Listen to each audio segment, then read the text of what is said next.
landscape, we are faced with many issues. Issues such as cybercrime, unlawful surveillance, and identity theft. Now, skilled individuals that are able to leverage the underlying systems and technologies of many of modern communication devices have the ability to actually gain access to private and sensitive data by use of malware, etc. We decided to investigate the various methods of keeping ourselves safe using various tools and software readily available to us. We look at the Tor network, VPNs, antivirus, and Qubes OS. But how do we connect to these certain services? The laptop right in front of me, the phone in your pocket, anything that uses the internet. Personal data is sensitive. Personal data may consist of many things. Personal documents, media, addresses, location, much more. All is accessible by the internet, and attackers using the internet through one piece of information, your IP address. Furthermore, most applications have some means to connect to the internet, whether they're downloading updates or ensuring that proper licensing are in place. This in itself is no problem, but the process implicates the user's IP address in each connection. In turn, this means that the traffic to and from an individual's IP address is monitored. It would be relatively simple to determine which social media platform the user is subscribed to, what the user searches online, what purchases the user makes, and even what software the user has on their PC. In response to this kind of attack, the developer community has created a lot of privacy-oriented and security-centric technologies. Technologies that come to mind are things such as the Tor network, VPNs, these providing anonymity and addressing privacy concerns. And then you're looking at technologies like antivirus implementations and things like Qubes OS, which are all security centric. But when we were going about our research, we were basically focused on how functional these technologies are. That is, how effective are they at doing what they claim to do? Now, the results were actually quite astonishing.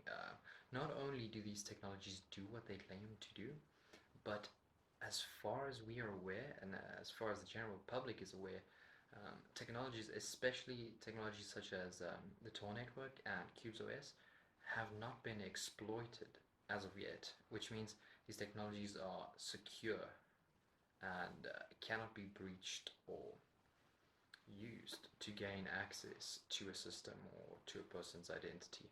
Right before I go ahead, Ritesh is quickly going to explain to us what exactly the Tor network is, and he'll also give us a quick overview of what a VPN service is. One of the most known tools is called Tor, which stands for the onion router. Basically what this does is it encapsulates your data within several layers of security, thus using the analogy of an onion. Tor is currently one of the best known tools for anonymizing internet traffic, and it's used worldwide. It consists of many nodes which are privately owned servers around the world, and what happens is that your internet traffic gets routed through these nodes, and their locations are not known. Basically, you have your PC which wants to link to another server which the website you want to access is on, and it goes through all of these nodes. Thus, all of your web traffic is completely anonymous. The second method we're going to talk about is VPNs, which are virtual private networks. VPNs provide a secure connection between a device and its end destination, and it consists of two termination points, these being the device running the VPN client and the VPN server. The data sent through this connection is completely encrypted at one end, and then it's decrypted at the other, so it's completely secure throughout the whole phase where data is transferred. A VPN server essentially acts as a user's gateway to the internet, and with proper modern techniques, VPN traffic is essentially untraceable. In terms of effectiveness, we have to take quite a few things into consideration when we are discussing Tor. So Tor was initially founded by the US Naval Research Laboratory, which bodes quite well for its credentials. The FBI and the US government still actively uses the network to relay data and information in a secure environment. Now, recently, Edward Snowden released a lot of NSA documents, one of which stated, quote, "We will never be able to de-anonymize all Tor users all the time," unquote. So this once again proves just how powerful the network is when we consider that even the NSA, with its vast network of resources, can't actively de-anonymize users on the Tor network. Now, research also exists that suggests that Tor might be susceptible to protocol level and application level attacks. The Russian government also recently issued a tender rewarding anyone capable of breaking through Tor's various layers of encryption and anonymizing technologies. Now, with all this pressure on the network, it's funny that as far as the general public and academia is concerned, that no definite method to de-anonymize Tor users has been found as of yet. Another thing to consider is that Tor is absolutely free. No licensing is required to use it. Anyone with internet can access the Tor project website, install the browser, and be anonymous. Now, this basic setup takes around 10 to 20 minutes to set up, and after that you're going and you can access the deep web and very scary places. Now, this is where ethics actually come into play, because if Tor is available to almost anyone anywhere in the world, we have to consider the cases wherein it would either be ethical to use Tor to anonymize yourself online or not be ethical. When we think of situations such as those in China, where users are actively censored on the internet and aren't allowed to access all the information they actually should have a right to, it might be arguable that Tor is actually ethical in those cases. Now, the flip side of that also exists. When Tor is available to you and me and everyone around us, that means it's also available to criminals. And this presents some ethical dilemmas, because if government authorities are to be able to capture and locate crime and criminals via the internet, things such as the Tor network present massive problems. A while back, there was actually a network on the deep web called Silk Road. Now, Silk Road was a place where you, via Tor, could get anything from drugs to weapons. You could actually hire assassins via Tor. And this is very scary and just gives a perfect illustration as to how dangerous a technology like this is when used wrong. And this takes us back to the ethical dilemma of who should be allowed to use Tor and when should they be allowed to use Tor. Ethical implications of becoming anonymous. Would it be right ethically to, once becoming anonymous, to write your own viruses and send it to people that do not have this information, do not know how to protect their systems? Is it right to pirate copyrighted material while anonymous so that you can't be traced? You rob these individuals that created this material, or the companies that created this material, of their valuable income. The law while being anonymous, or trade illegal substances such as drugs or laundered money or credit card numbers.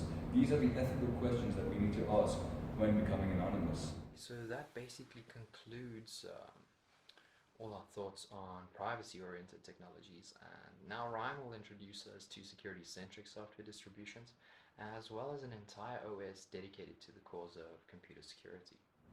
Qubes are basically there to help keep viruses completely isolated from a system. Now, the way Qubes works, let's say you have Microsoft Excel open and your banking app open. Somehow your banking app was accessed and someone put malicious software on this banking app. So essentially it becomes downloaded to your computer.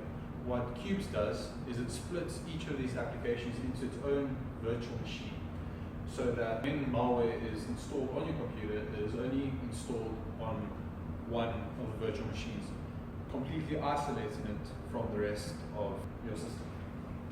Now, you have antiviruses as well. The way antiviruses work is not prevention, but it's more like a cure. Your computer will allow an application, the antivirus, to uninstall or delete the virus. First, it needs to pick it up. Now, the problem we have with this is that viruses are made pretty much each day. And the way most viruses work, or antiviruses work, is on a predetermined, in a sense, dictionary. So you get two types of antiviruses. Ones that work on for behavioral antiviruses, and then definition antiviruses. The way definition antiviruses work is basically each time the software is updated, a new definition is given for the virus. So the new viruses up until that point of where the software is created, that will then be in the virus definition. If something new is created and you haven't updated your virus definition, it's not going to pick it up and the virus will run freely in your computer.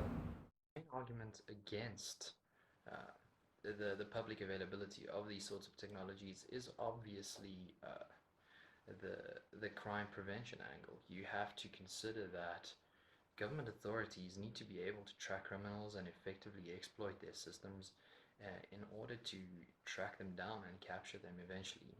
If criminals have access to entirely secure systems based on Tor and Qubes, we are in a world where it becomes very difficult to find cybercrime and track down criminals that use the internet actively to organize their structures. There are arguments as to why these kinds of technologies should be available to the public. If we want to avoid things like unlawful surveillance, then these are the de facto methods to do so. If you think about how social media platforms and search engines actually categorize and monitor your behavior, it becomes quite scary. So what things like Google actually do is it'll monitor your browsing patterns, it'll check your history, your frequency of browsing, when you browse, what you browse, where you browse, and eventually it'll amalgate all these different factors into a marketing strategy that makes it more probable for advertisers to actually convert you into purchasing whatever they are pushing towards you. Another very important thing to consider is that in a country such as ours, there actually aren't cyber security laws in place that prevent or actually protect us in the event of malicious intent against us. So there are actually laws relating to cybersecurity and privacy, etc., but they are more related to government bodies and agencies. At the moment, South Africans do not have any personal privacy internet laws. We have the Electronic Communications and Transactions Act of 2002.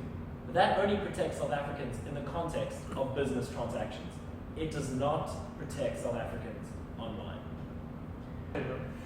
The Protection of Personal Information Act protects South Africans from mishandling of their information, but it does not protect their digital privacy. That said, we also have to mention quickly that there's actually a cybersecurity bill draft in place at the moment. It's been worked on by the South African government for around 3 years, and it was said to be presented to Parliament early in this year, but we have not been able to find any activity as to what has happened to it since. So taking all these things into consideration, we have to assume that if the law does not protect us against cybercrime and things like this, we have to start taking matters into our own hands. And this is again one of the angles where it becomes more ethically arguable that we should use tools such as Tor and Qubes OS. But then again, with all this said, it doesn't take away from the fact that criminals will still be able to use this to further their agendas and do terrible things. What we suggest actually is that the ethical suitability for the use of Tor and Qubes OS actually be evaluated and determined for different use cases. And once such a framework is set up, we can actually draw from that to set up legislation that actively governs the use of these kinds of technologies and tries to keep us more safe online and tries to keep criminals at bay at the same time.